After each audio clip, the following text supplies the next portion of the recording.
Week 17 is a long-awaited return to our comfort zone for NFL DFS because there are actually games we want to stack on the slate for this week. Couple games with high totals and tight spreads. That is our sweet spot for NFL DFS. We're going to break down those games from a stacking perspective, let you know how we're stacking them, who stands out, and much more to get you set for week number 17. Welcome on into the Heat Check Fantasy Podcast, powered by numberFire. That's right here on the FanDuel Podcast Network and numberFire.com. My name is Jim Sonis. I am a senior writer and analyst for numberFire.com. Joined here, as always, by Brandon Gadula. He is the managing editor of numberFire.com. Brandon, week 17 is here. It is not the final week of the year. How you doing today? Yeah, I'm still trying to get used to that. I'm like, oh, okay, we're 1 week out from the end of the season, so it's week 16. Championship season for season long, it's week 16. I'm like, we just had week 16, so I'm still trying to adjust to that. And it's not as easy as I would have hoped for it to be, especially for, we're just talking about recent weeks. We're talking about this week, and like, I always have to pause like for a fraction, and I always feel like it's super noticeable. And speaking of noticeable, I'm realizing my backdrop is a little crooked, so that's going to bug me the whole show. I have no backdrop, and it's just like a rogue, like it's my stepdad's house. So like, I was on More Ways to Win this morning, and I like got some tweets about like the background because it's there's a bar behind. Yeah, there's a bar behind me, but there's lights and stuff like that. There's a giant Santa Claus, I'm pretty sure from Germany over here. So, we got some stuff hanging out. I am excited to be back in Syracuse in the not terribly distant future, get my lovely internet back. It'll be a lot of fun. But either way, I think that the people seem to enjoy the bar behind here. But I think for week 17, I enjoy how return to basics-y this is. I don't know if that's a word. We're going to call it that, though. Return to basics-y, because as everyone who is a regular listener knows, our process revolves around identifying games where we could see potential shootouts, stacking those games on both sides, and hoping that things play out a certain way. There's also a lot of situations where you have good offenses in advantageous matchups. Spreads may not be super tight, but I think that still good spots to attack for DFS. We're going to break down those game stacks, break down the teams that are heavily favored and how to use those teams and much more in 1 second. But first, quick reminder to make sure you are subscribed to the numberFire Daily Fantasy Podcast feed. NFL getting close to winding down, so no more recap podcasts. But as a result of NFL winding down, plenty of time for you to play some NBA and NHL DFS. Tom Vecchio has you covered with that via the Daily Ice and the Daily Deke. That is every weekday right here on the numberFire Daily Fantasy Podcast feed. Austin Swaim's talking UFC, PGA back next week. Brandon will have you covered with that. I'm off next week for that, but PGA back on the docket once again. A lot of good stuff still to come here on the numberFire Daily Fantasy Podcast feed. So hit subscribe, and if you like what you hear, leave us a rating and review as well. Also, FanDuel is now offering an exciting twist to the beloved same game parlay. Now introducing Same Game Parlay Plus. Parlay, not Parley. Parsley? Same Game Parlay Plus, which allows you to combine same game parlays across multiple games. All you have to do is head over to the FanDuel Sportsbook and navigate to the Same Game Parlay tab of the first game you're interested in. Select multiple bets from the first game and then plus it up. Now you can add more bets from other same game parlay labeled games. Head over to FanDuel Sportsbook today and opt into the Same Game Parlay Plus. Must be 21 plus and present in Arizona, Colorado, Connecticut, Iowa, Illinois, Indiana, Michigan, New Jersey, Pennsylvania, Tennessee, Virginia, or West Virginia. Max bonus $1,000 site credit. Restrictions apply. See terms at sportsbook.fanduel.com. Same Game Parlay Plus available for multiple sports in all states on mobile and web. Gambling problem? Call 1-800-GAMBLER. Visit fanduel.com/RG. In Connecticut, call 888-789-7777 or visit ccpg.org/chat.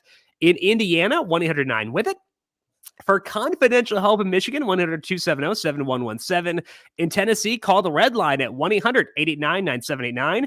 In West Virginia, 1-800-GAMBLER.net. Or in Arizona, call 1-800-NEXT-STEP or text NEXT STEP to 53342. Let's take a look at the slate overview here for week number 17. To me, Brandon, The overview for this week is the game stacks, and having two key games, primarily Chiefs Bengals and Cowboys Cardinals, that we want to stack and I think can stack pretty easily. And I think that's just the key thing for me is our process is back. So that's the key thing for me. What stands out for you on this slate? Yeah, that's the number one thing for me is just kind of figuring out what to do from a stacking standpoint in those two games, and then what else can I be picky about in terms of rounding out my lineups. So, in recent weeks, we've had a lot of low totals. We have plenty of those again this week. We've had a lot of big spreads. We have those as well. So the spots where we don't have those concerns are those game stacks, which I love. So for me, I mean, that's kind of the easy part is really just kind of cycling in players from those games. So I think the real key for me is looking outside those games, taking a long, hard look at someone like a Jonathan Taylor and how he stacks up against running backs, because we don't know what the quarterback situation is going to be for him. Also, I know Cooper Kupp's in like a half-ish sort of game stack game that we would consider. What are we doing with him relative to those players in the game stack? So I think I'm kind of taking the game stacks as like the baseline. So what I'm really focused on more is like the rest of the games and trying to whittle those players down and make sure that I'm not playing guys in games that I don't like and just kind of chasing some value. So I've been trying to figure out the one-off plays more than the game stacks. Yeah, I think the key word you said there is picky, being selective about the players outside of these game stacks. Like there are guys in other games who I think grade out well. Like AJ Brown has an amazing projected target share for the Titans, and I want that every time. Given how good of a player he is, given that market share. But do I use that over a CeeDee Lamb in a game with a high total tight spread? Jamar Chase, T. Higgins, et cetera, et cetera. Maybe you do. I mean, like AJ Brown's amazing, but like I think that there is the wiggle room to be selective and try to identify the right spots to dive in. I think it's gonna be tough this week, but I think that's a necessary step to take. I don't know if you said that because you looked ahead on the sheet. Okay, because AJ Brown is one of my wide receiver loves. He should be. He's a great option. It's just like that is the discussion you have to have. Yeah, so I think that he is kind of like he would be sort of the poster boy. I guess Jonathan Taylor really too, but David Montgomery as well. Given that game is putrid, but his workload is amazing. He's kind of the AJ Brown of running backs, I would say. Yeah. So what do we do with those guys specifically? And I kind of see it both ways with AJ Brown. It's like I'm overthinking using him because the game's bad. And I'm like, well, I'm trying too hard because the workload's there, but the game's real bad.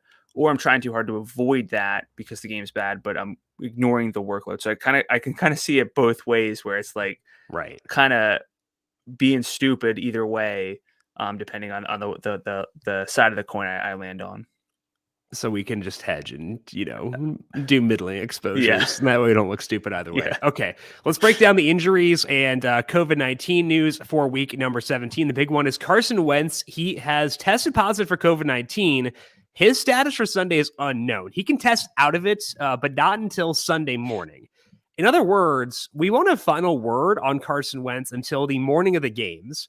We'll talk about this offense in the trend section. Jimmy Garoppolo has a thumb injury and did not practice Wednesday. Sounds like he still has a shot to play, but there's also a high chance that it's Trey Lance here. Elijah Mitchell also returned to a limited session on Wednesday. We'll talk about the 49ers in the trend section. James Conner missed practice on Wednesday with a heel issue. He has been called a game time decision by Cliff Kingsbury. We'll talk more about them in the bookmaker section. For Rams-Ravens, Lamar Jackson returned to practice Wednesday. He was limited. He was walking with a limp. Didn't look great, but he was there at least. Other side of that game, Darrell Henderson was placed on IR this week, and there's a chance that Cam Akers plays. Akers was not listed on Wednesday's injury report, which means he was a full participant after he was activated from IR last week. Reading Sean McVay's quotes, it sounds like Akers could play this week, but nowhere near a full workload. Maybe I'm just trying to read into what he said, basically. And that's kind of the impression that I got. We'll talk about that game in the bookmaker section. Clyde Edwards-Helaire sat out practice Wednesday. He is expected to miss this week. That would put Darrell Williams back into lead back duties. We'll talk about the Chiefs in the bookmaker section.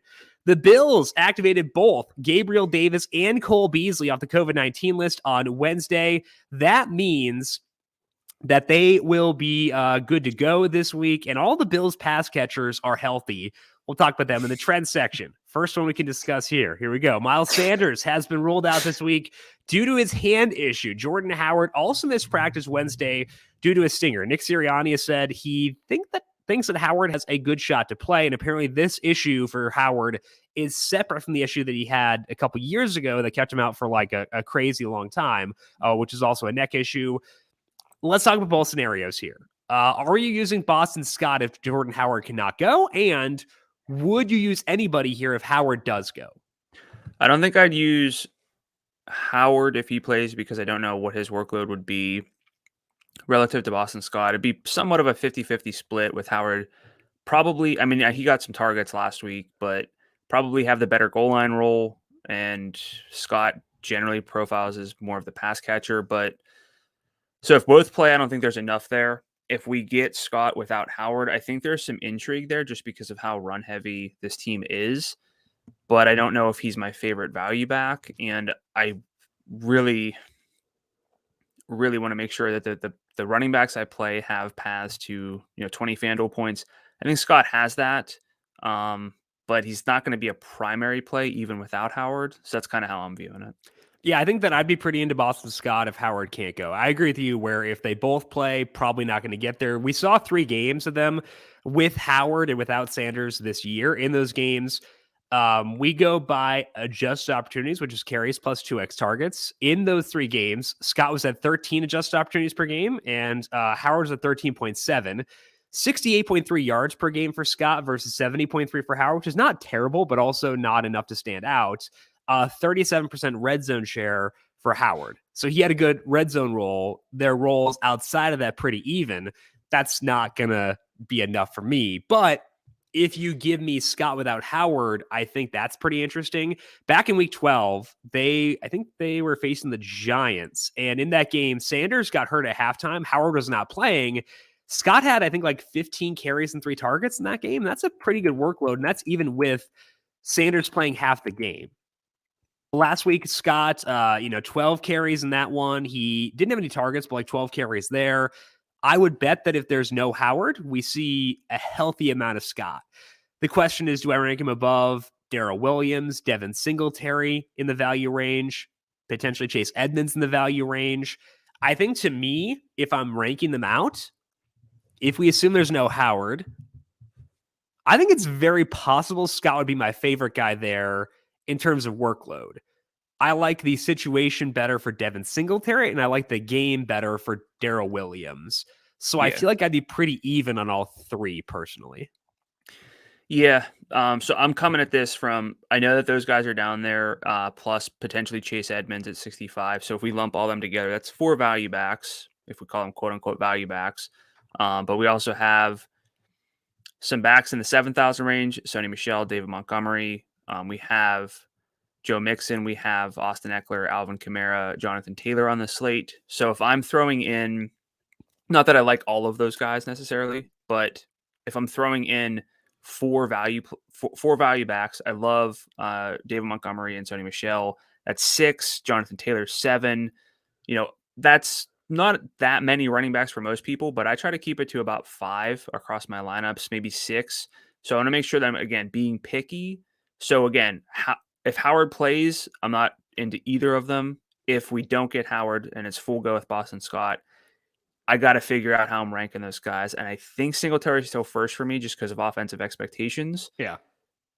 But again, Scott's in that conversation, and that's got a lot of appeal, especially if you kind of talk yourself out of Jonathan Taylor, which I'm not recommending, or just in those lineups where you're not playing Taylor and you want to go kind of heavier at the value backs. So I think Boston Scott's a name to watch throughout the week. Yeah, I think that he will be in the mix. And I think that he's like, if we get Edmonds with no Connor, then Edmonds is like an S tier level play. I'll use your term. I know it's not your term, but it's term you use. He's an S tier level play where it's like unquestionably like amazing. So he's not in this discussion because that's just a different situation. But I do think that he's at least in the mix with Singletary and Williams. I'd have to sort out where I view them relative to each other, but I think they're in the same tier to me, is what I would say with that one. The Patriots activated Ramondre Stevenson off the COVID-19 list on Wednesday. He will make the Patriots backfield a 3-man committee once again, and typically that's bad, but it's a great spot here versus the Jaguars. So are you chasing any Patriots here with Stevenson being back? No. Last time we saw that all three of them play, they basically split a third of the snaps evenly. That's not enough for me in a DFS setting. If you have these guys in season long and you really need them, that's one thing. Yeah. But this is not a spot in DFS that I would go at, even in this matchup. Yeah, it's a great spot, but with all three being active, I think that we can find better workloads elsewhere, especially with Harris up at $7,400. That's a hefty toll for sure. Other side of that game, both James Robinson and Carlos Hyde are now on injured reserve for the Jaguars. Any swipes of the Jags as massive dogs here, or can we move on? I think we can move on. I know the value, like in terms of opportunity per dollar in salary, is going to be there, but the offensive expectations are just not there for me. Hard pass. Mike Evans is on the COVID-19 list after he tested positive on Monday. That put him in the window to test out before Sunday, but he's also dealing with his hamstring injury. The problem is we won't know the practice status for him because he's not able to practice due to the positive test. We don't really know where his hamstring is at because he's on the COVID-19 list. So I think fair assumption is that he sits again. Where are you at in the Bucs against the Jets in that scenario, assuming Evans is out? So I would go pretty heavy at Antonio Brown, even at the salary of 8,500. His workload was phenomenal, and I'm definitely not going away from Rob Gronkowski, whose salary didn't change from 6,700. I know the workload wasn't there, but it does kind of feel like, and this is like a bit of a narrative thing, but Gronk against the Jets, a team he's played a ton in his career, just kind of, it's really hard to fast forward my brain to like the red zone recap where they show every touchdown, which I know is foreign to Jim because he grinds the play-by-play, the actual games, sitting through the commercials. I don't have a brain that's capable of handling red zone. It's really hard for me to envision the touchdown montage without Rob Gronkowski's name. Yeah. And like that's not the type of analysis I typically do. But I think that we shouldn't just jump ship from Gronkowski, Buccaneers pun, I guess. But just because of just because the workload was bad last week, he was still running routes, just didn't get targeted. Yeah. So Brown is 85, which means he's in the same range as Stephon Diggs, Tyreek Hill, Deebo Samuel, Cooper Kupp. Even though his game is not the best, I might put Brown second in that range behind Kupp, and like Kupp's kind of not in that range. Yeah. Like I know that like we got a question from One Eye Jack on YouTube about like talking about teams with heavy spreads.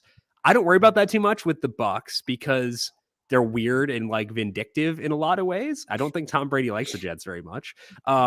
Antonio Brown has a lot of like contract incentives to chase, and he needs a lot of targets to get there. He should get them in the spot. Also, I worry a lot less about a heavy spread when I know players can score points in a hurry.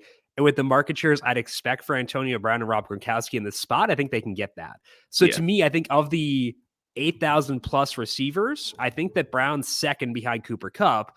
And I think Gronk is the final tight end before there is a pretty big fall off at tight end. So I think I agree with you where like, even though it's a pretty heavy spread, I want to be in on both those guys for sure. What about Ronald Jones? $7,000 facing the Jets, obviously a tremendous spot, did lose some work to Keyshawn Vaughn last week. Now we talked in the recap show about how like, hey, this is the optimal script for Jones and he still lost work, but it's the optimal script again. In that game, he still had 20 carries and 3 targets. That's a pretty good workload. Where are you at on him?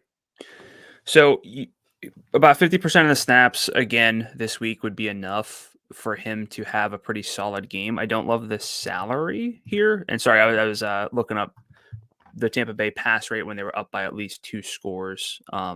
They basically throw one up by 2 scores at the league average rate overall. So again, that just kind of goes to your point of like, I'm good with Brown, I'm good with Gronkowski, and that should actually help someone like Ronald Jones, even though it sounds contradictory. If they're continuing to throw while ahead, assuming that they do get ahead and play from ahead, because Tom Brady's going to be able to be efficient against this defense, that gets Ronald Jones more touchdown chances. And so, yes, the snap rate wasn't quite there, but the workload was pretty solid. And I think he's a very easy pivot away from potentially chalky plays. Sonny Michel, I don't know. David Montgomery never feels like he's really that chalky, but Yeah. I'm not out on Jones, but I would rank him at least third behind those two backs in similar salary ranges. Yeah, I think he's very worthy of exposure, but again, we get into the same issue you talked about before, where like we can't use everyone, or we Right. shouldn't use everyone. I kind of want to see where sentiment settles out on Ronald Jones, like roster rate projections, because if he projects to be not super popular, I could see him being a pretty fun tournament play then. I can't use him in cash over Michelle or Montgomery. That's not even a discussion for me. But like Rashad Penny's in a good matchup. He's had some big performances recently. You've got Michelle, you've got Montgomery there. If we get Jones hovering around like 10% roster rate, I could see that being a buy situation there, but it's not a good role for his salary. So it would have to be like a tournament type pivot play. One thing that helps is that it's a 14 game main slate, and even though you and I will cut out a lot of the lower level plays, that doesn't really seem to be the way that the field works. So a lot of players like a Javante or something will just kind of churn out like a few percentage points of Yeah. popularity. So I don't think anybody is going to project to be prohibitively popular this week, even Jonathan Taylor, because the salary's up. We have these other value backs, and people I think love to play value running backs so that they can pay higher salaries for quarterbacks, tight ends, receivers, which I get. It's much more viable this year than in years past, whenever we've had 3 or 4 superstar running backs that you couldn't really fade. So I do think that we'll get Jones at tournament level leverage numbers. Even with that, I think we still might get David Montgomery and Sonny Michel closer to that than they should be based on Yeah. their workloads relative to Jones. Yeah, I'd agree with that too. Okay, Elijah Moore is 50-50 to return for the Jets this week. He has missed the past 3 games due to injury. He's on IR right now, so we don't know what his practice status is. Jamison Crowder missed another practice on Wednesday as well. So if Moore returns, any interest for you with the Jets facing the Bucs? I don't think so. Usually when we play players from one side, we want to be able to run it back with players from the other side. We have that with 2, possibly 3 games this week. That's usually, again, as you alluded to, that's usually how we like to play. Even outside of the game that we're stacking with our quarterback, we're running mini stacks throughout the lineup too for Yeah. that correlation. I think this week I'm going to have my game stacks, so my quarterback plus whomever, and then just kind of one-offs in most situations. And I don't think that so if I'm playing Antonio Brown outside of a Chiefs stack or something, I don't feel like I got to bring him back with the Jets. I agree. And same thing applies to Michael Carter within the same game, too. His salary is very low at 57, but like it's the Jets. So hard pass. Justin Fields is able to get in a limited practice on Wednesday, meaning he may return after a 1-game absence. It's possible he still doesn't go there because I think he practiced last week, too. So how does Fields' status, so it's Fields versus Andy Dalton versus Nick Foles, impact your view of David Montgomery? So Fields has been trending up in terms of efficiency the more games he gets under his belt, which is kind of what you expect and also want to see. It doesn't always happen for rookie passers, but it is happening with him. They run a ton with Fields. They do slow things down, but honestly, I'm not going to change too much with Montgomery just because his workload is kind of hard to replace at any salary, let alone his salary of 72. So I love David Montgomery this week, and I don't care who's at quarterback, which is going to sound strange because I'm going to question a little bit Jonathan Taylor depending on his quarterback situation. But the salary comes into play, and we really need Taylor to score once at least and have a lot of yardage, maybe twice to kind of really hurt us at such a high salary. So I'm cool with Montgomery either way. But what are your thoughts on him with Fields? Well, his workload has been good regardless of who's been at quarterback. The past 5 games, he's had 3 different starters at quarterback. He's had 3, 9, 7, 6, 9 targets. The 3 came with Dalton. And I feel like people would view Dalton as being the most advantageous guy for him to play with. People seem to have an opinion of him, a positive one. But like he's had a good role regardless. So I think that Montgomery, I don't really care too much, honestly. I should. But also, I think that part of you were talking about Taylor. It is a salary, but it's also, I think that Nick Foles, who is like the worst of the three, is better than Sam Ehlinger. So that's part of it as well. Yeah. DeAndre Swift practiced in full Wednesday, meaning he should make his return against the Seahawks. It is unclear, though, who will be his quarterback. Tim Boyle was at media availability Wednesday. Jared Goff off the COVID-19 list, but has a knee injury now. So how would you view Swift with Goff, and how do you view him with Tim Boyle this week? So he's not a name I've actually looked at just because it's the Lions, and I'm trying to be really picky with where I go outside of those stacks. As I mentioned, Detroit's implied team total 17.75 on the road against Seattle, who loves to kind of ruin games if they can. They should be able to. I could see the case for Swift as like usually people seem hesitant to play guys coming back from longer injuries, especially, more so than 1 week absences. But outside of like the game theory pivot, you still need touchdown upside and touchdown expectations. And sure, 17.75, let's call it 17. They score twice. Swift could have one of those 100 plus yards and a lot of targets. He can have a good game. But at that salary, I would rather go so many other places. So I don't think I'm going to end up getting to Swift because I don't really like the other side of that game either. Yeah, I had to pick you this week and I have to whittle things down eventually. And his workload is very similar to Joe Mixon. His output is very similar to Eli Mitchell. And both those guys are on much better offenses and better situations. So I would just take them over him. I gotta cut it off somewhere. And I think it's pretty easy to do so there. The Saints activated Taysom Hill and Adam Troutman off the COVID-19 list on Wednesday. They're at home against the Panthers. How does this impact your view of Alvin Kamara and any Taysom Hill interest for you? This might be an oversimplification, but I'm just not that into Kamara overall. Just kind of haven't been. Hasn't really hurt me aside from he's got some 20-point games in his game log. I'm not saying like he's toast or anything like that. I'm not going to say something. This team is toast. It's not him. It's the team. So if I'm allocating salary for running back, it's not going to be for Kamara. Taysom Hill's run 11 times in each of his starts. There's potential there, but we actually have viable quarterbacks at similar salaries. Not that he's a true value. He's 7,700. We have other quarterbacks. We have Dak Prescott at 74. Joe Burrow 77. I don't think I'm going to play Taysom Hill. I don't really feel the need to go here. Yeah, it's Kamara, not just a bad team, but also like his workload takes a hit with Mark Ingram being there. Yeah. 68 yards per game in games with Ingram. One of them was like the in-book game, which we can probably toss out, but I think he also had like 31 yards in a game with Hill. So like, it's whatever. I don't really have any interest there. Drew Lock likely to make a second straight start for the Broncos with Teddy Bridgewater still dealing with his concussion. They also placed Tim Patrick on the COVID-19 list on Wednesday. So could we see a Bronco get 6 targets in week 17, an unprecedented volume level for this team? I don't think 6. I think let's not get ridiculous here. Maybe 5. Over under 5.5 for the leading guy, I think is appropriate. Under. Okay, fair. Watch Jerry Jeudy's getting 7. Watch out, man.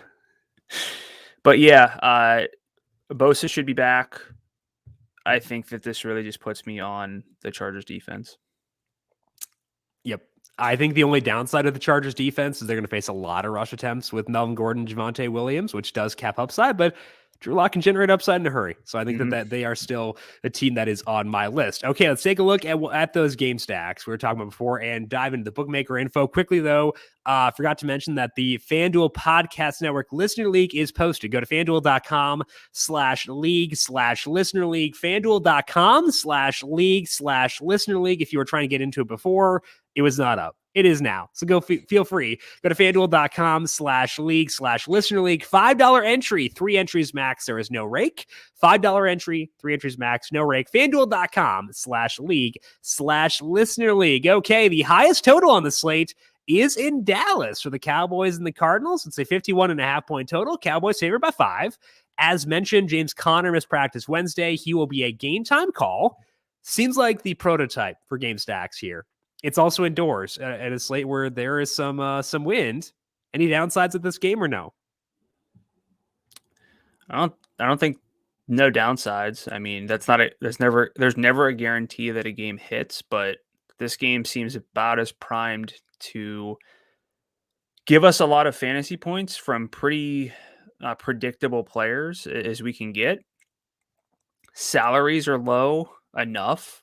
I think the biggest concern for me is we're not going to know James Conner's status, and it's a 4:25 Eastern kickoff, so we'll have to kind of have some flexibility built in to see if we want to upgrade other pieces. If we go to Chase Edmonds, which that might actually be a plus in a sense if you're able Sure. to be around and kind of do that swap. So no downside.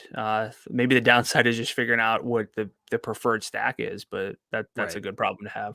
Yeah, so I think that a couple ways to work around the Chase Edmonds stuff. Christian Kirk is the exact same salary as him, or pretty much the Mhm. exact same salary. So you could put Kirk in your flex and swap to Edmonds if Connor can't go. Other situations, Rashad Penny is playing the late game. He is a little bit higher salary than Edmonds. That could be a route you take. Unfortunately, like it's not the best slate in terms of getting there because the value backs we discussed before, which were Darrell Williams, Boston Scott, and Devin Singletary all play at 1 p.m. And I don't have a high level of confidence that we'll get a Shefty bomb the night before because the Cardinals have been the one team very committed to actual game day calls and saying, hey, we're going to take this to game time. I don't know if they just don't leak or what. They should. They should leak. That'd be great.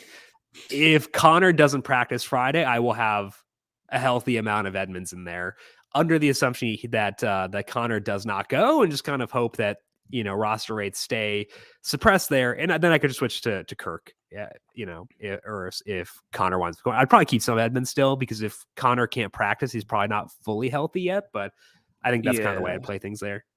The one thing that you could maybe consider is, and we don't typically love this duo, but the salary's low. Javonte, Melvin Gordon, both 61. Sure.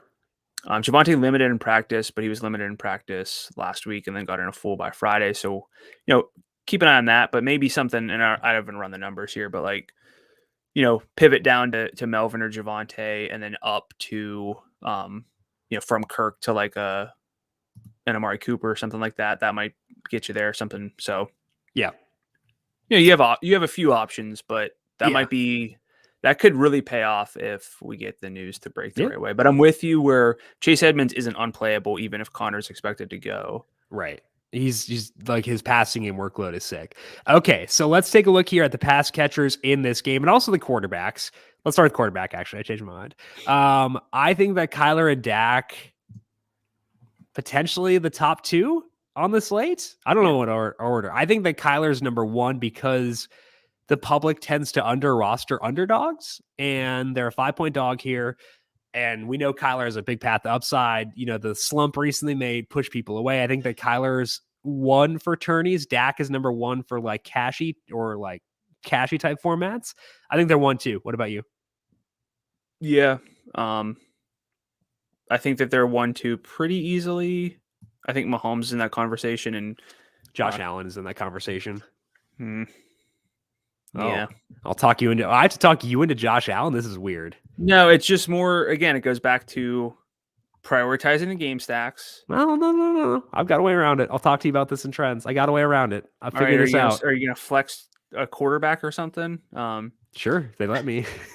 They got super flex contests. Yeah. But yeah, I think Murray is the best tournament play. Dak the better cash game play. I think with Burrow, like having that game at 71 last week might kind of get people to be like, I'm going to get Dak. He's going to throw for 504 this week, which could happen. I wouldn't be that surprised, but I think that Dak will have a much higher roster rate than Kyler Murray will. But yeah, they're my 1-2 for sure. Yeah, I think so as well. Okay, so they're the top two. As far as the pass catchers go, I think the best quote unquote like values on the Cardinals side, you got Zach Ertz and Christian Kirk. Ertz in the games without DeAndre Hopkins, the past two games, 28% target share, 31% of the deep targets, and 23% in the red zone. Kirk in that sample, 24% overall, 31% deep, 15% in the red zone. He is $6,400. Ertz is $55. I think Ertz is a top 1 or top 2 tight end for this week. Kirk is probably my favorite mid-range wide receiver. For the Cowboys, I mean, I just kind of take stabs at all three. I think that for cash games, none of them are really super attractive. Maybe Michael Gallup, just because the salary is low. But to me, I think the standouts here are the Cardinals guys. Cowboys all in play for tournaments, but I think for cash games, I'm okay shying away. Pretty even on all three of them. I have a preference for CeeDee Lamb just because he is sick. But I think that's the way I go. Where are you at on the pass catchers here? It's kind of like them all. We got Kirk, Ertz. I like Michael Gallup a lot.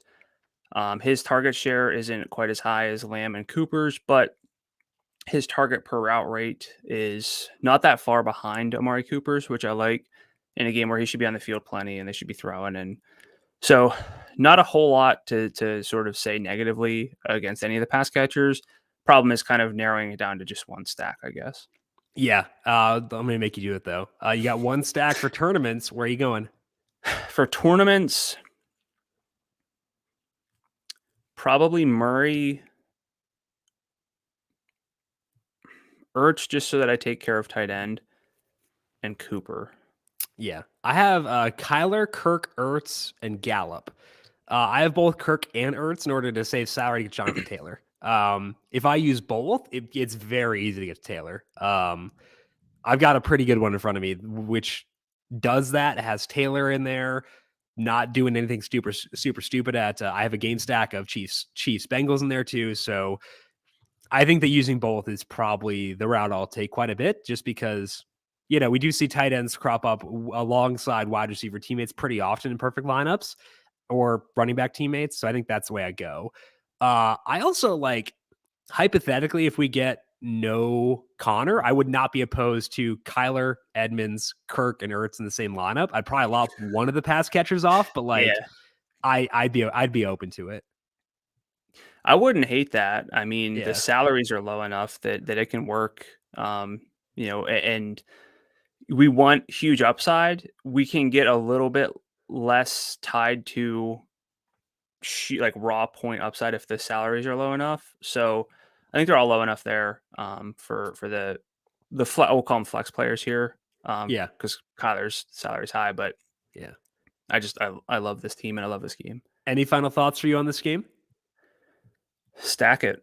Stack it, baby. Second highest total is in Cincinnati for the Bengals and Chiefs. Total here shot up to 51. So some action on the over here. Chiefs favored by 5. The Chiefs will get Travis Kelce back. Likely no CEH for this game. Is this game in the same tier as Cardinals Cowboys for you in terms of stacking?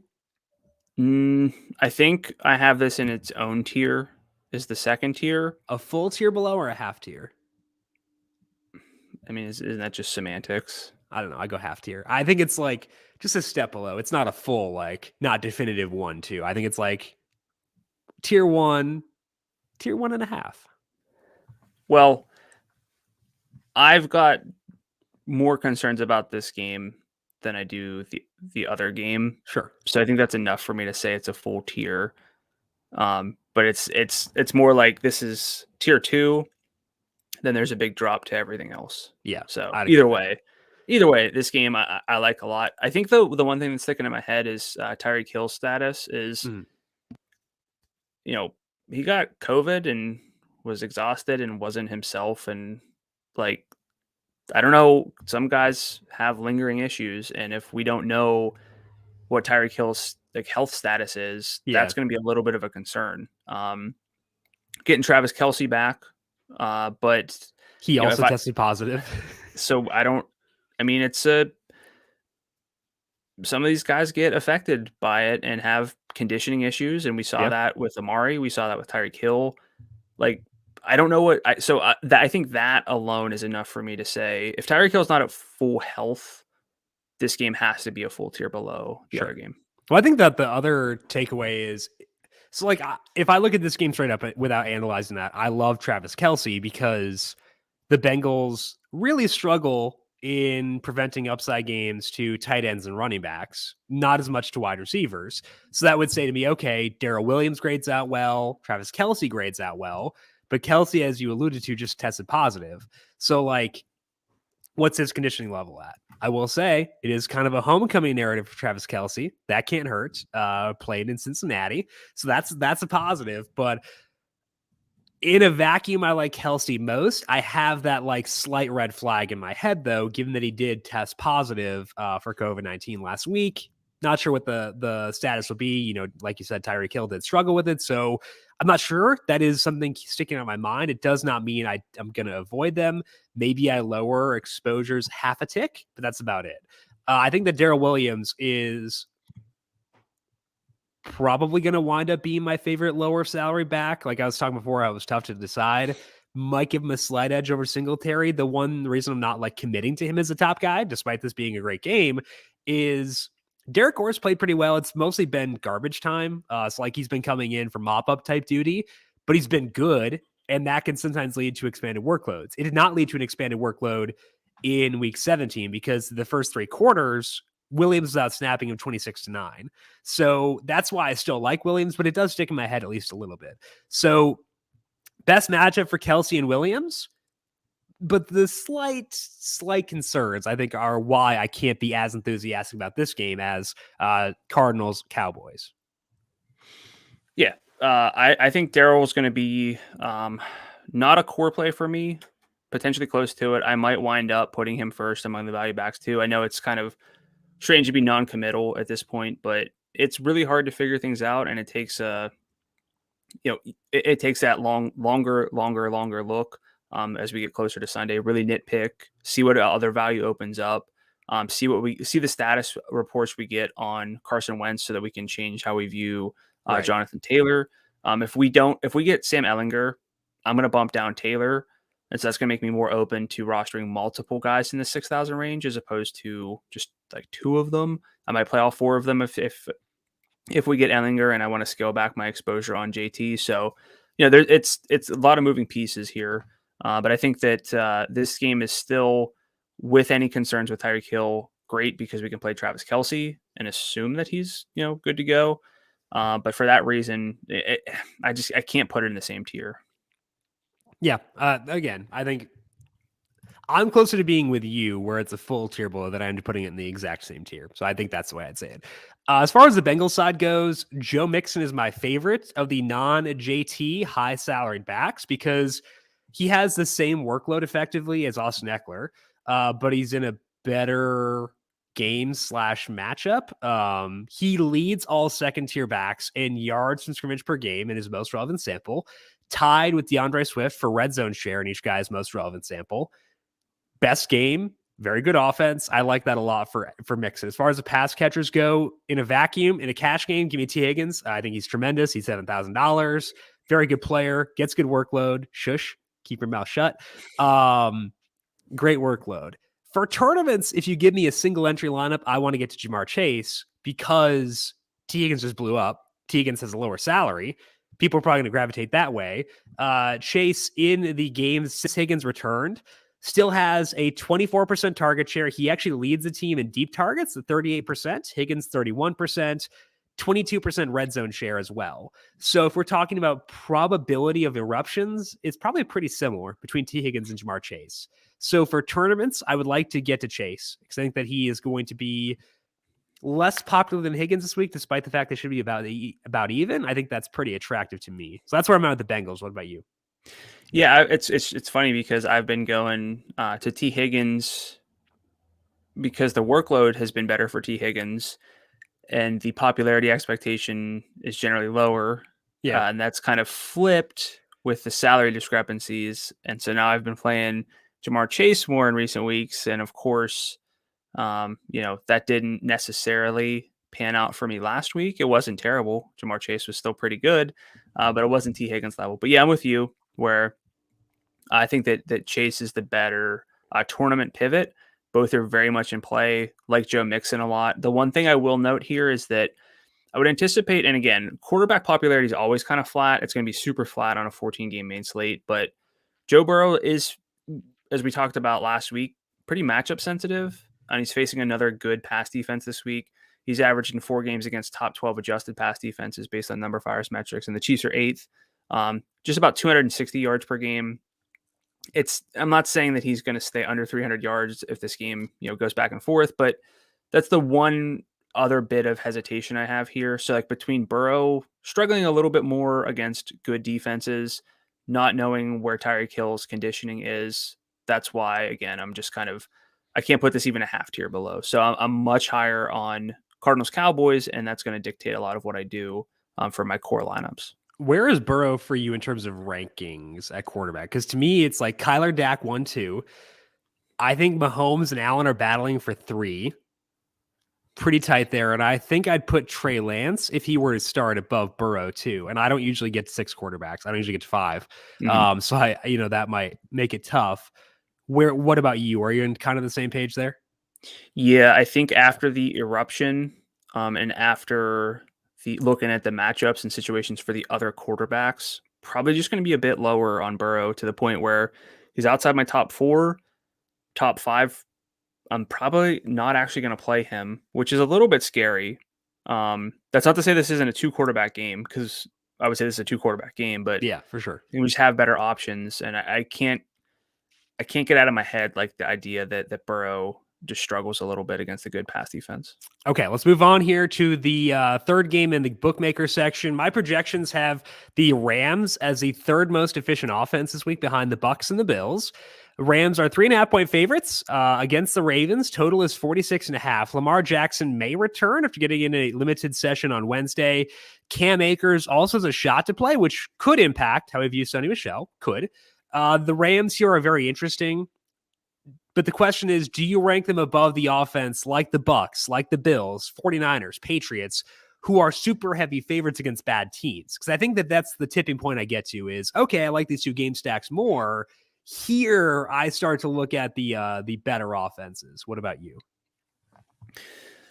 So the Rams overall, I don't know that I like more than some of these other teams, but Sonny Michel specifically, I like a lot.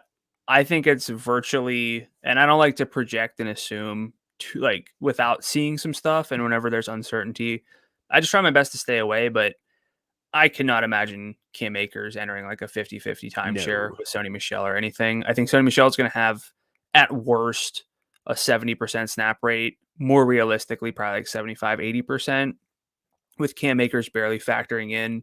So for me, I'm not going to say that I like the Rams better than the Bucs or the Bills or the 49ers, but I do like them more than the Patriots. I'll say that much because I don't like. Who do you like? Who would you like on the Patriots? So Sonny Michel definitely is a standout here, but I don't think I'm going to get to like Stafford anyway.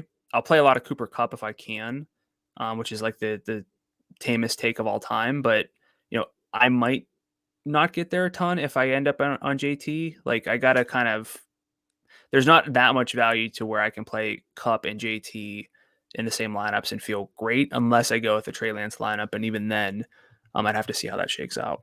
Yeah, I think that if we get Carson Wentz here, I'm gonna choose Jonathan Taylor over Cooper Kupp in terms of prioritization among the studs. That's not to say I would be upset to use Kupp if Ellinger were to start over Wentz, but I think that's a fair discussion to have. I think Michel is kind of the key standout here. I think the bigger implication is I'm not super itchy to get shares of like Odell Beckham, Van Jefferson. I've used a lot of Van, but you look at the games since their bye week, things started to shift more towards Odell. In the 5 games, 19% target share for Odell versus 16% for Van. Odell has leads in both deep targets and red zone targets over Van too. And the salary gap is just 600. So I think Odell actually does work in that mid 6,000 range because he's competing so T. Higgins gets lopped off. He's by Amon-Ra St. Brown, Amari Cooper, DK Metcalf, then Odell, Michael Pittman, Christian Kirk. I would rank Kirk above him. I would rank Cooper above him.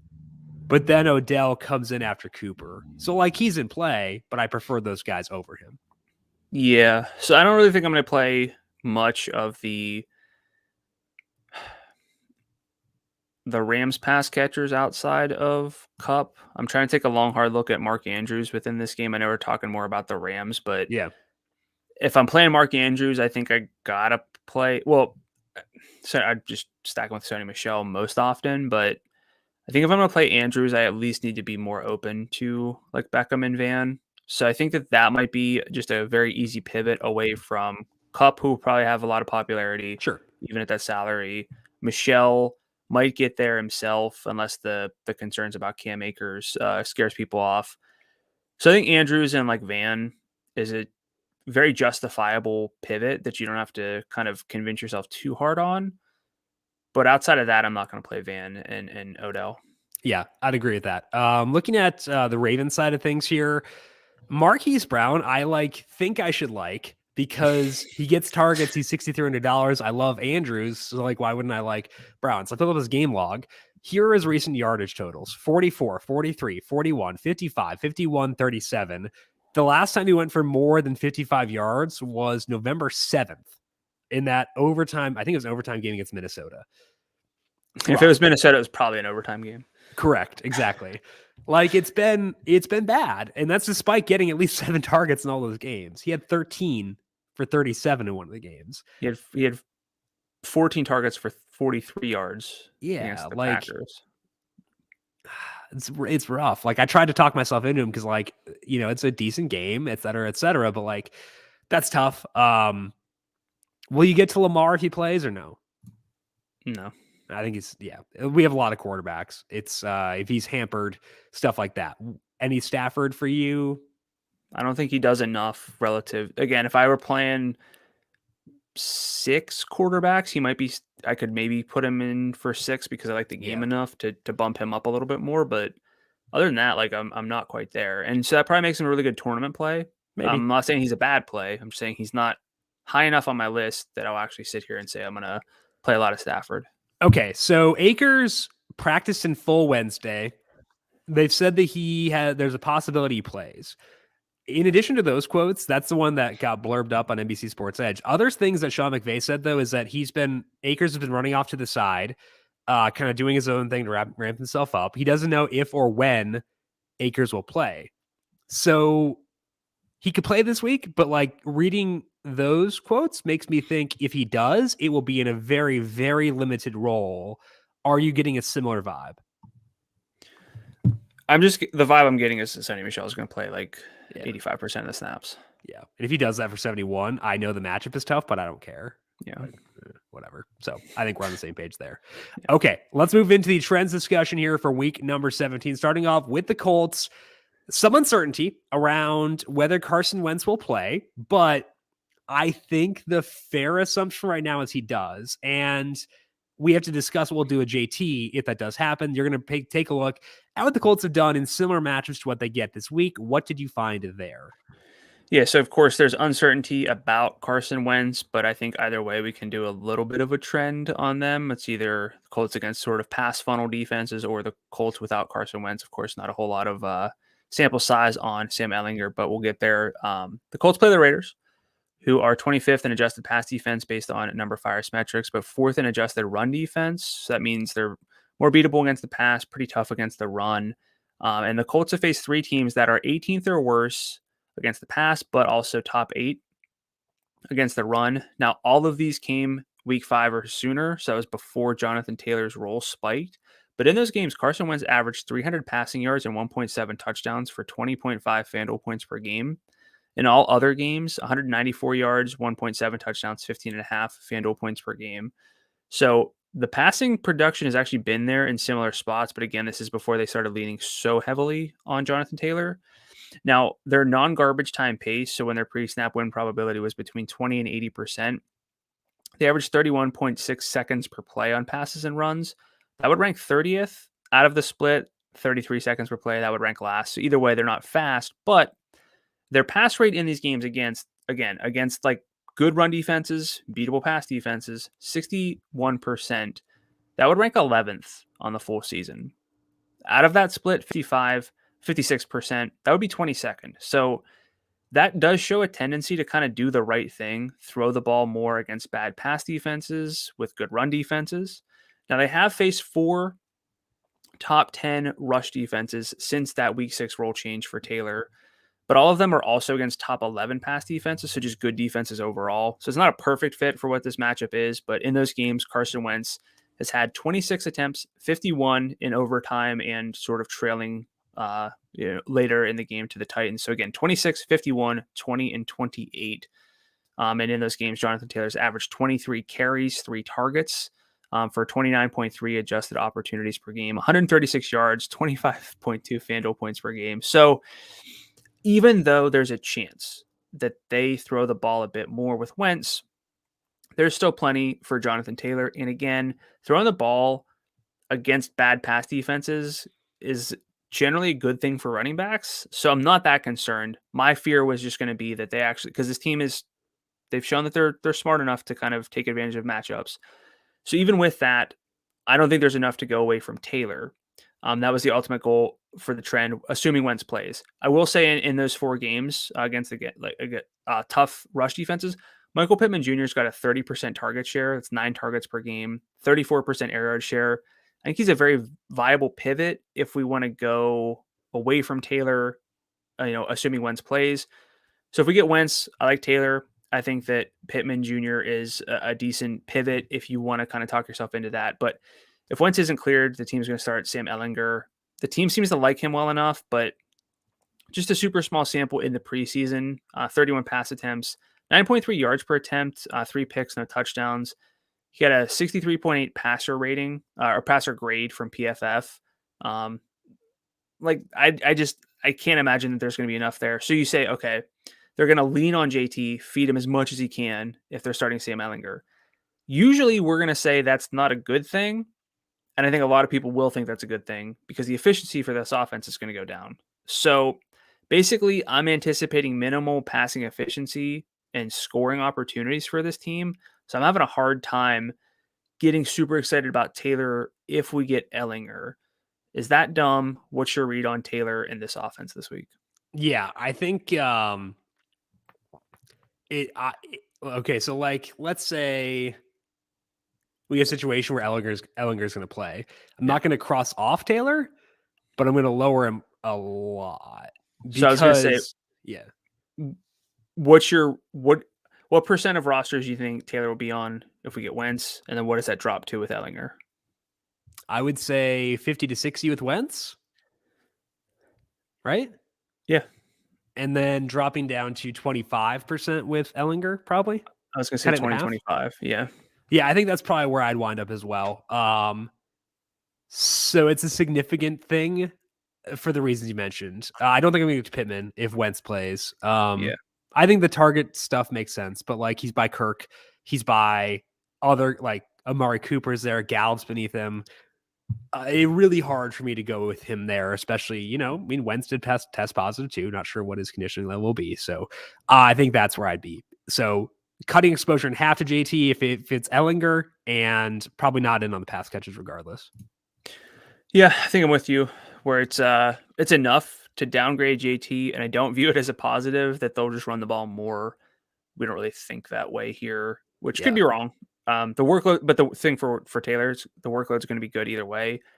So you might as well want that tied to better touchdown expectations. And people do think that way because when Aaron Rodgers was out against the Chiefs, Aaron Jones was among the top 7 backs in roster rate that week, despite issues with his workload and stuff like that. So people do think that way. So we should be reactive even if they're not. Okay, let's talk here about the 49ers because Jimmy Garoppolo has a thumb injury. There's a chance he plays this week. So this trend could be moot, similar to Brandon's, but it's worth digging in to see how we'd alter our view of the team in a very good matchup should Trey Lance start. We do have a 1-game sample on Lance. That was back in week 5 against Arizona. It's important to note that George Kittle did not play in that game. Had he played, things might have gone better for the offense because he's a massive, massive difference maker. With that noted, the early down first half pass rate in that game was 41%. That came on just 22 plays. Cardinals ran 29 the first half. The 49ers ran 22. It was a pretty slow game. The early down first half pass rate for the 49ers in games like Garoppolo started is 50%. So you'd expect their pass rate to decrease about 20% from where it typically is. As a passer, Lance averaged negative 0.12 passing net expected points per dropback. He finished with 31 dropbacks. He should be more efficient here with Kittle healthy and in a much better matchup versus Houston. But it seems like the fair baseline assumption is that they will be a low value volume passing offense with lower efficiency than what they have with Garoppolo. I think that lowers the appeal in all three of Kittle, Debo, and Ayuk significantly, potentially to the point where I don't use them in DFS this week. I do think Lance would at least be a consideration. His salary is $6,400, ran 16 times for 89 yards. Now he get an uptick in passing efficiency due to the matchup in Kittle. It is a good slate for quarterback, so I don't want to get too high on him, but I do want at least some Lance in my player pool. I think that he's worthy of that, even if it does mean I use a fifth quarterback this week, which is more than I typically do. We also might be able to just avoid all headache here and use Elijah Mitchell. Mitchell returned to a limited practice on Wednesday. In the games he has played this year, Mitchell has averaged 98 yards from scrimmage per game with 18 carries and 2 targets. Whenever he has been healthy, they have committed to him. He's $7,800. That is not outrageous. So I'm into Lance as a second-tier quarterback play if he goes. Likely out on the pass catches if that happens, but I'd be very okay with Mitchell if he plays. How do you view this team, Brandon, if Trey Lance gets a start on Sunday? Yeah, I think it's kind of whether Lance starts or if we get like a not 100% Jimmy Garoppolo. I think I'd have to be lower on George Kittle and Brandon Ayuk specifically. I think that there would be enough just like low ADOT targets and rushes for Deebo Samuel to be a little bit of a nuisance, but at a salary of 9,000, I don't think that that's enough to kind of justify going with Deebo Samuel. But of course, I won't say anti Deebo Samuel because I like Deebo Samuel. I'm just like, it's super hard to project someone like Samuel overall. Now kind of trying to adjust for a really run heavy script, even more so. Probably not going to play Debo at 9,000 either. I do think this would be a big bump for Eli Mitchell at 78. I think that he would be potentially a top 5 running back play for me if he's good to go because of the situation. Houston's not a good run defense. He has shown feature back workloads. The only thing I would really be concerned about is losing goal line touches to Trey Lance, but I think I'm just kind of out on the pass catchers. I'd consider Lance. I think we're on the same page here. Like I'd consider some Lance. I tried to build a lineup with Taylor, Kupp, even Zach Ertz there just to kind of minimize tight end salary. The Panthers at 36 for defense with Trey Lance. So it's still need a running back, 2 receivers, and a flex. And I'm at 6,075 left, which is doable. That's pretty doable, yeah. But you got like narrow paths, 2 of those 6,000-ish running backs, like a Michael Gallup. It's doable. I don't know if that, but I don't know if that's. So my thing is like, if I'm staring at that and we're looking at like our bobble hat contest, our head to head, I don't know if that's enough for me to say, oh, this is definitely the right route. Right. And I feel like I feel like I should probably feel better there. So I might try to just get up an extra 1,000 to get to Dak in a spot like that. Yeah. I mean, I think that that's a fair discussion to have. Is Lance someone I need in my player pool? No. Would I like him? Yes. I think that's the way that I'd view it there. If it gets me Taylor and Kupp, maybe I do need it, but I think that's kind of the discussion I'd be having there for sure. Okay, let's move to your second trend and talk about the Chargers here because we do have Austin Eckler on this slate.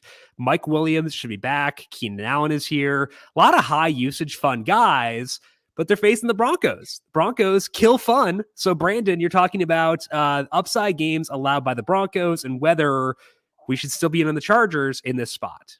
Yeah, so we have a few obvious games that we want to get to this week. So when looking outside those games, again, I talked about being picky, being really particular.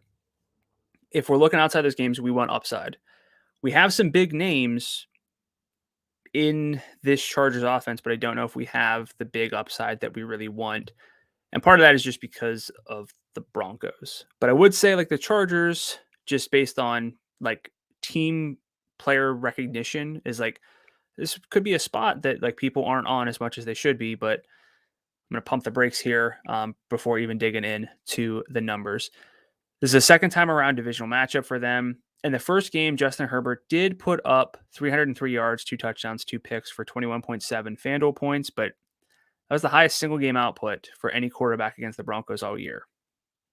That's the lowest peak of, allowed by any defense. Speaking of peaks, like single game peaks in terms of FanDuel points, Denver has also allowed the 7th lowest single game output for running backs, 2nd lowest for receivers, and the lowest for tight ends. So basically, if that's a little confusing, the best game against each team based on each position, the Broncos basically have just suppressed blow up games for every position: receiver, tight end, running back, quarterback. It's crazy what they've done. We've talked about that a little bit throughout the season, but that is a big negative whenever we're looking at Broncos games. And of course, with what they're doing on the offensive side, they ruin their own team. So Broncos games generally just bad.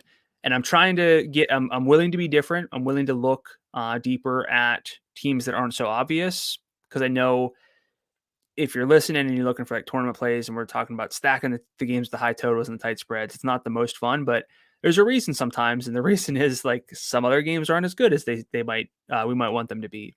Now, Herbert has been great. He's at 0.20 passing net expected points per drop back. It's more than double the league average of 0.09. He's performing over expectation if you adjust for opponents, but against teams ranked 6th through 18th, so comparable to the Broncos at 13th in adjusted pass defense, Herbert still averaged 302 yards per game, 2.7 touchdowns. Coming off a down game, the Chargers can't afford to lose. There are concerns that Denver runs the ball often and well, because the Chargers are 32nd against the run, probably according to every metric, but specifically here according to numberFire's adjusted metrics. But Herbert still threw 44 times in negative script in week 12. Like, Austin Eckler had 8 targets, 12 carries. Keenan Allen had 10 for 85. Getting Mike Williams back. Like, I still kind of want to tell myself that the Chargers are a sneaky offense, despite the fact that the Broncos defense has said everything to the contrary. So we're looking for any sort of ways to be different, pivot. Are you looking at the Chargers, or are you just kind of crossing them out? I can't cross off Eckler, but I want to. Like, that's where I'm at. Is I'd like to. I can't, but I'd like to. So there have been 3 times this year where either a Bronco or their opponent has been in a perfect lineup. Can you name any of those?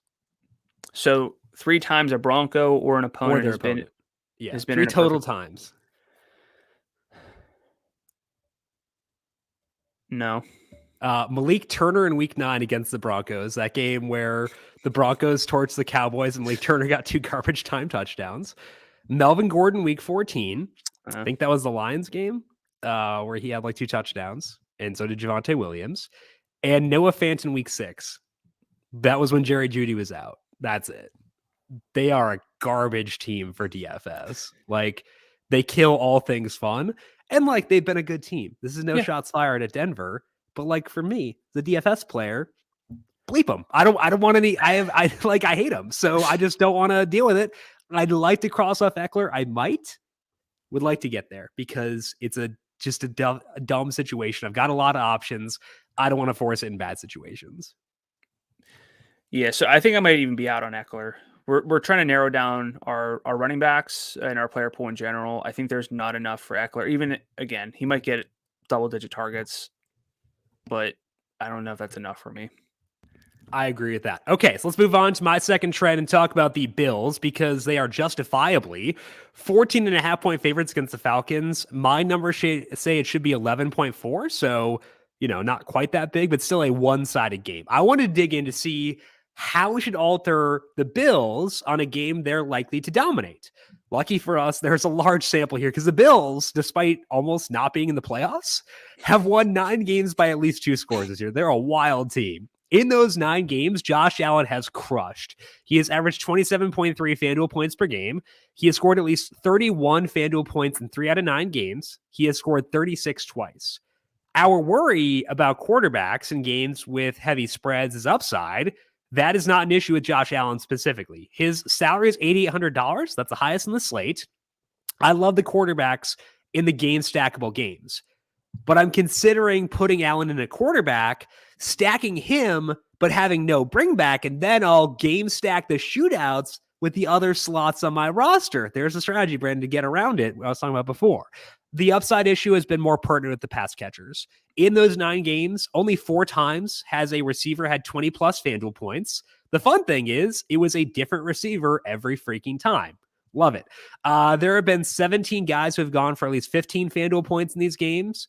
5 of them were running backs. Dawson Knox did it 3 times, which leaves us with 9 times where it was a receiver. So basically, 1 receiver per game topping 15 FanDuel points in those games. And to me, that's a bit underwhelming. Plus, Cole Beasley, Gabriel Davis are back, less open in terms of targets than it was last week when both Stephon Diggs and Isaiah McKenzie had double-digit targets. I also don't really know what the snap distribution will look like with all guys being healthy.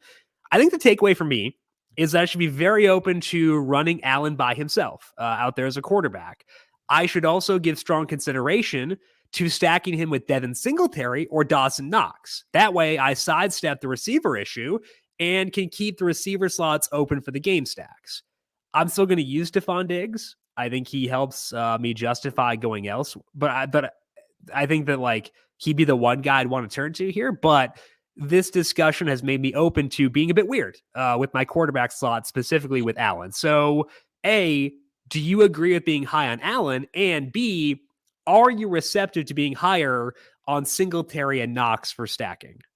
I'm cool with Josh Allen. Like, in a vacuum, I have nothing bad to say about Josh Allen. But I'm glad you clarified, because you said in your notes say that you're considering putting Allen in a quarterback, stacking him, and having no bring back.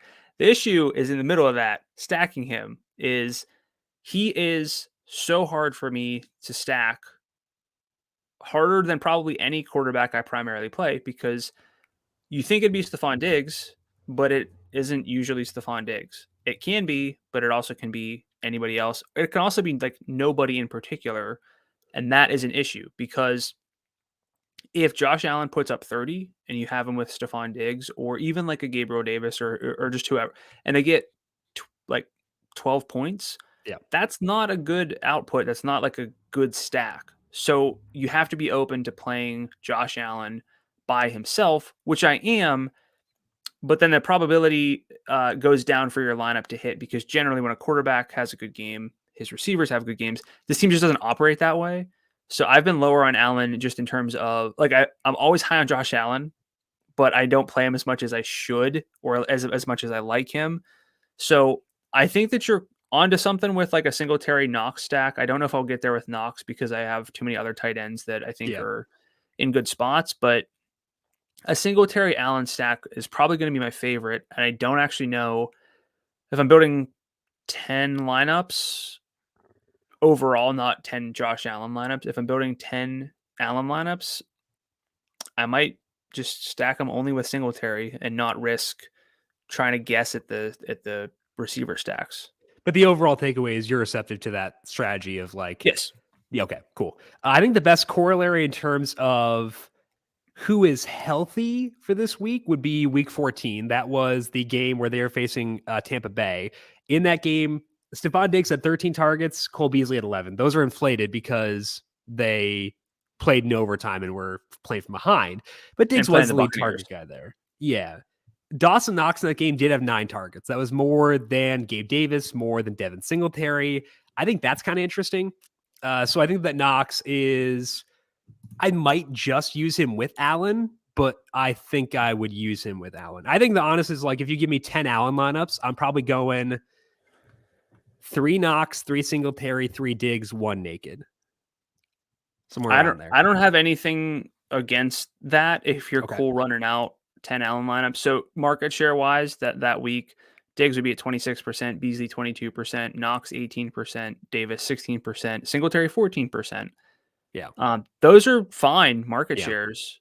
Those are good. But even concentrated over 5 players is kind of a lot. Yeah, it is. So yeah, that's what I struggle with. Yeah, me too. But I think that this gives us at least a workaround for using a quarterback who's objectively in a very good spot. Let's talk about weather for this week. Is Allen your QB3? 3A or 3B, I think, because Okay. Mahomes is like, they're really hard for me to pick between. Yeah. I don't know. Might go Allen. It's tough, I'd go Mahomes. but it's close, right? Oh, you're wearing the Chiefs shirt? Okay. It's actually got Mahomes' name on the back, but I'm Oh, not going to turn really? around. A Yeah. jersey? Okay, cool. Yeah. But it's close for you, right? Where Allen's right It there? it's close, but Okay. again, the stackability here, because I could also stack Mahomes with Darrell Williams too and go that route. True. Very true. Okay, weather for this week. There are no like red flags. There are places I would check back on though. Those places are Cincinnati for Chiefs Bengals. Winds are 11 miles per hour. Buffalo for the Bills Falcons. Winds are 12 miles per hour. Nashville for Titans Dolphins. Winds are 12 miles per hour. Chicago for Bears Giants. Winds are 14 miles per hour. In Baltimore for the Ravens and Rams, it is 11-mile-per-hour winds with some possible rain. Light rain is possible in Washington as they host the Eagles. Winds there are 10 miles per hour. 10-mile-per-hour winds and rain are possible in New Jersey for the Jets and Bucks. And rain is likely in Seattle for the Seahawks and Lions. Wind speeds are just 9 miles per hour, though. So no games to me right now super concerning. Just ones to check back on later in the week. Any win concerns for Cardinals Cowboys? If there are, something has gone wrong. Stack well, I that guess up. they could keep it open. They They could. typically don't. I think someone was mad at them for not opening it up a couple weeks ago, but that might have been a story. Anyway, let's move now to our positional plays for week number 17. Brandon, starting off at quarterback, who are you prioritizing this week on FanDuel? I'm going to go with Patrick Mahomes at 85. I think he's a QB3. Your two loves are my 1 and 2, but what's the fun in having so much overlap? Mahomes is in. So this game's not in the same tier. Mahomes is probably also not in the same tier as Dak and Kyler, but the Bengals are 17th against the pass according to numberFire, versus non-top or bottom 8 pass defenses, so like the mid-tier pass defenses, which is more applicable here. Mahomes is a 0.21 passing net expected points per dropback. Again, league average 0.09, so more than double that. 0.13 over expected per play, so really strong number adjusted for opponent. Didn't actually finish 2 of those games, which might be one of the bigger concerns, but so in the full games, 291 yards, 2.5 touchdowns, 25 FanDuel points per game. I'll take that. And then my second love is Dak for the salary being just so low at 74. There's big upside at the low salary. I think that matters more this week than last week.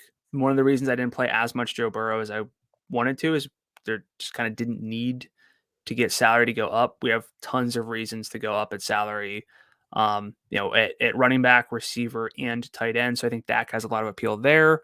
Dak's just been really good this year. His success rate's over 50%. And in 5 games against top 12 adjusted pass defenses, 306 yards per game, 1.8 touchdowns, over expected efficiency, and he's got all his receivers.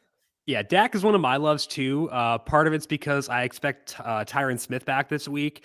In the games, or with Smith on the field per next gen stats, they're at 0.16 EPA per dropback. They're at 0.03 without him. Massive drop off. Like you said, all 3 receivers are healthy, $7,400. I got Dak up there. I also do like Kyler. Other game, you mentioned my top 2 guys being potentially your 2 favorites. It's Kyler and Dak. Like I said before, typically the public under rosters slight underdog quarterbacks, and Kyler Murray is that with being a 5-point dog on the road. He also gets aligned in the back this week with Rodney Hudson. Similar splits as with the Cowboys and Tyron Smith. The EPA per dropback goes from 0.16 with him to 0.01 without him. Also almost identical, which is wild, but like centers and left tackles matter a lot. The completion percentage over expectation increases 6.6 percentage points. It's indoors. It's easy to stack. Under salaried stacking candidates. I love Kyler. I think that Kyler and Dak, to me, the 2 standouts on this slate. Let's go to running back. What do you have there? I'm going to go with David Montgomery at 72. Since a week 9 return, he's played on 80% of the team snaps, 56% of the routes. He's ran a route on 56% of their dropbacks, averaging just shy of 27 adjusted opportunities per game, 59% red zone rushing share, 41% red zone opportunity share. Giants are 25th in rushing success rate allowed to running backs. I'm going to take that regardless of who the quarterback is. Second love, Sony Michel at 71. Darrell Henderson's out. Cam Akers, if Cam Akers returns from his injury, to overtake Sony Michel this week or make Sony Michel irrelevant, then it just happens. But I don't think I'll that's take that loss. very Yeah. realistic. I'm thinking like roughly 85% of snaps for Michel. And in 4 games as a featured back, he's averaging 22 carries, 3 targets, while actually leaving some catches out there because his catch rate over expectations low. Then my third love is Devin Singletary for now. I think that we have 4 potential value backs to go to, but I don't think that I'll talk myself out of Singletary either way. So I feel pretty good naming him as a love here. It's not a divisional game, which is kind of a plus for, any team at this point against the Falcons, who are 28th in adjusted FanDuel points per carry allowed to running backs, 23rd in adjusted FanDuel points per target allowed as well. He got a lot of targets early on in that game last week. The snap rate did roll back a little bit, but he's played on 81% of the snaps, ran a route on 62% of dropbacks over the past 3 games with a roll shift. Even last week, he was at 71% of the snaps, had a good red zone roll. Don't really want to overthink it on Devin Singletary. Okay, so let's finish up the value back discussion here quickly. The guys in this consideration are Chase Edmonds if there's no James Conner, Boston Scott if there is no Miles Sanders, Devin Singletary and Darrell Williams. Rank them. Edmonds is in there, just as a reminder. If there's no Conner. Give me the list again. Edmonds with no Conner. Okay. Scott with no Howard. And then Singletary and Williams. Edmonds with no Conner 1. Correct. I like how there's it. There is a right answer. Probably Singletary, Williams, Scott. Yeah. Only flip for me is Williams over Singletary, but it's very close. I had to double check my sheet to see where I wanted to go. I think it's very close. I still think a little bit less of a concern that Singletary loses work. Sure, that's fair. Okay. But Chase Edmonds, if there's no James Conner, is the best running back on this slate. That's what I would say there. So there's no James Conner, Chase Edmonds, no matter what. My first love is Jonathan Taylor. I'm assuming Wentz will play. In the 10 games with his snaps being up, Taylor's at 144 yards per game. If we go back to your numbers and say 136 yards per game against tougher matchups, that's still the best in the slate by 9 yards over Chase Edmonds without James Conner for each guy in the most relevant sample. If Conner plays, it is the best in the slate by 22 yards over Sony Michel in his game as a featured back. That's a lot. That's worth 10,000. So I want to get to Taylor if Wentz plays. I will still use him if there's no Wentz, but I will be less aggressive in doing so. Getting Ryan Kelly and Quentin Nelson back, and I think Mark Lewinsky is back this week too. That'll help a lot as well. My second love, same as yours, Sony Michel. Cam Akers may be back, which would be cool. I'd love to see him, but I can't expect a big workload, especially when Michel's playing decently well. 115 yards in scrimmage per game as a lead back. He has a 44% red zone share. And yeah, the matchup with the Ravens rush defense is tough. I kind of care a little bit less about matchup running backs. So I think that Michel grades out really well. My third love is Darrell Williams. I think that I have him above Singletary for right now. He's at 95 yards in scrimmage per game. In the gains, that's the EH. He has a 33% red zone share, which works in this offense. And the Bengals let up a ton of targets to running backs. So slight edge over Singletary, but I do like both quite a bit. I would still use Scott, to be clear. It'd be a rotational play, though, versus inching to core plays for Darrell and a Singletary. Let's move to wide receiver. What do you have there? So I already mentioned this earlier in the show. Could be dumb. I'm going to go AJ Brown, 75. I think that, look, the offensive expectations aren't great. The implied team total is 22 points, but that's actually not terrible on the full slate. Tight spread, which I never hate. High ADOT receiver at home. We're not going to have to guess if the volume's going to be there. And I tried numerous times to study what leads to big games from receivers. You can't really predict stuff that well. The one factor that is really tied to all big games is volume, and that should be here. So, and Tennessee's on 10 days of rest because they played Thursday. Miami played Monday. That I think is at least something that we can take advantage of. And I kind of don't feel bad about AJ Brown, even though the offense is not expected to be one of the best of the week. We don't usually do this, but give me your thoughts on AJ Brown. I would say so. Of the guys in the mid 7,000 or in the 7,000 range, let's just broaden it. Yeah, He's the best cash game play, right? yeah, I yeah, agree. So like that justifies tournament inclusion, regardless. yeah. So I will naturally, I think, wind up lower on him than the field, but that's just because like so many of my receiver slots will be allocated to game stacks this week. It's not because of an aversion to him. But I think for a cash game, I'd like to get him in there for sure. Yeah, so I think I'm going to be higher on him in tournaments than I would expect to be, even if I don't stack the other side. He's one of the few one-off plays I feel good about. I think the salary it's high, but it's not so high that I would need to avoid it because he just got over half of the team's targets. So pretty good there. Second love, Christian Kirk, 64. In games since Zach Ertz had his role get better and in games without DeAndre Hopkins, he's at 22% of the team's targets, 29% of the air yards. That's 8 targets per game with some leverage, 1.2 downfield targets per contest. And Dallas, 19th in passing ADOT allowed, so middling there, 23rd in yards per target allowed on downfield attempts. So I think it's a pretty good spot for Christian Kirk, whose salary is just frankly a little bit too low. Then my third love is Michael Gallup at 58. Over the past 3 weeks, with all receivers playing relevant snaps, Amari Cooper has a 21% weighted target share, which accounts for downfield and red zone work, weighted a little bit more than just your average target. CeeDee Lamb, 19%, Gallup at 17% because he gets so much downfield and red zone work. So we're getting a pretty similar overall workload. Of course, it's third. I'm not saying Gallup is the best play in a vacuum, but at that salary, very good play for this week. Would you use Gallup in a cash game just to get low salaried exposure to that game? I think I would, yeah. Yeah, I'd consider it. I'd prefer to get Kirk, but like I'm open to it. I think I would if we get word that Wentz is playing and I really feel like I got to play Jonathan Taylor. I agree. Okay. My first love is CeeDee Lamb in that exact same game because you can beat the Cardinals via the slot. He has, in the 3 games with Cooper and Gallup being full goes, 21% overall share for CeeDee Lamb, 26% deep target share. His salary has come down. It is $7,200. So I don't think he'll go overlooked, but like maybe the spread out shares in this game will keep him from popping up in optimizers. I would take that for sure. So I like CeeDee Lamb here. I also love T. Higgins. He is my boy. He has always been my boy. He will forever be my boy. Do not let past Jim tell you any way different. I've always loved T. Higgins. I've never called him a fake player.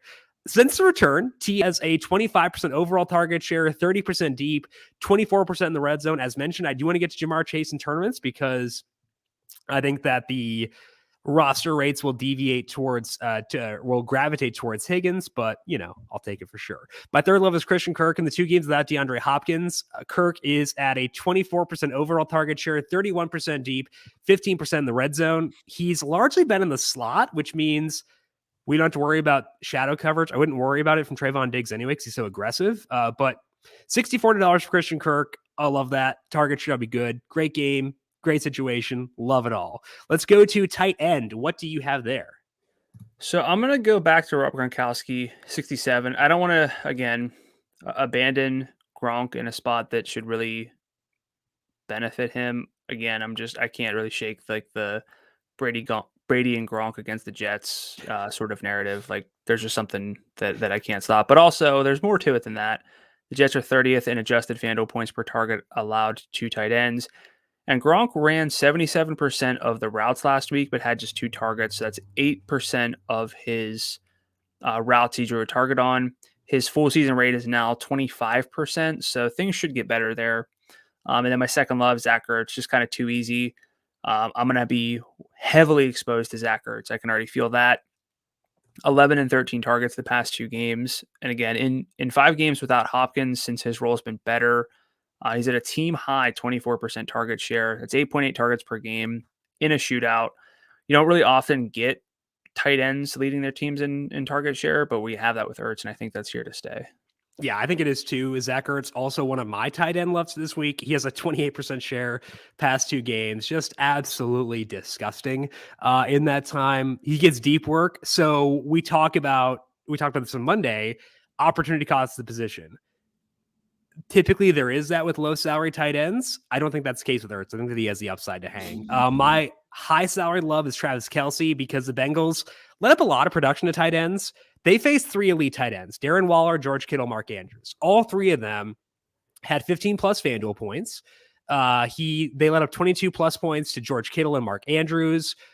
And Kelsey, in their 3 games since the bye, in the 3 games he's played, has a 27% target share. He has a 29% red zone share. So Kelsey, homecoming game, going to Cincinnati. I think that he is worth prioritizing this week. Do keep in mind, as Brandon mentioned, that he did test positive for COVID, so conditioning may not be fully up, but I still like him quite a bit. Let's move to defense. What you got there? I'm going to go with the Chargers at 4,000. They're getting Joey Bosa back, Drew Lock. I know that there's a lot of rushing attempts that they'll be facing, which is not what you want to kind of have against a team that allows the run whenever you're targeting their defense. But Drew Lock's just been bad. Takes a lot of sacks, 10.1% sack rate. Just been terrible. Second time around matchup. I know it's a different quarterback here, but I'll take the Chargers at 4,000 and feel pretty good. Yeah, I think that they're pretty solid as well. One that I like that doesn't really go in line with our process is the Panthers. I think they grade out well at $3,600. They generate a lot of pressure. The Saints will give it up. Their tackles are still not healthy. Taysom's not great. So I think that if you're looking for a under the radar type play that doesn't fit our typical process, I would go Panthers at $3,600. I will give thought to the Dolphins. They get a lot of pressure. They're facing Tannehill. I know that he gets upgraded a lot with AJ Brown being back, but still take some sacks. That helps me. I like the Raiders facing off. If it's Ellinger, I do like them. I like the Chargers as well, as you mentioned. So some good defense this week. Not great ones below 4,000. If you can get up to other teams, I would try to, but still, we can spend down. We need to for this week. That is all that we have here for today. Brandon, any final thoughts for you before we close up shop for today? After talking through all this, I still think it comes down to figuring out how you want to stack the best games. If you don't want to do that, that's kind of fine, although I don't really see the case to avoid those games because it's a 14-game slate. Players in those games on such big slates aren't as popular as they generally should be for the most part. So I don't really feel like I have to differentiate. And if I am, I need to make sure that the upside's there. So I'm really trying to nitpick again, rolling out teams like the Chargers, even though they might feel like they're a bounce back team. Matchup's not really there. So I think we have the luxury to be nitpicky this week, which we haven't had for quite some time. Yeah, it's a nice feeling. We get to stack some games, be nitpicky, got some potentially good value. So keep a close eye on those running backs we discussed before to see what we do with them and more for Sunday. Don't forget to make sure you are subscribed to the numberFire Daily Fantasy Podcast feed. You can find that by searching for the numberFire Daily Fantasy Podcast on Apple, on Spotify, on Google Podcasts, wherever you get your podcasts, you can find us. And while you're there, leave us a rating and review as well. Also, don't forget to get yourself entered to the FanDuel Podcast Network Listener League, FanDuel.com/league/listener league, FanDuel.com/league/listener league to get yourself entered for that $5 entry, 3 entries max, and there is no rake. Brandon, if people have questions for you on Twitter, where can they find you there? I'm at Gadula13, GDULA13. And I'm on Twitter at Jim Sannes, JIMSANNES. You can also follow the FanDuel Podcast Network at FanDuel Podcast. Big thank you to everyone for tuning in for today. We'll talk to you once again next week to get you set for the final regular season slate of 2021. This has been the Heat Check Fantasy Podcast powered by numberFire.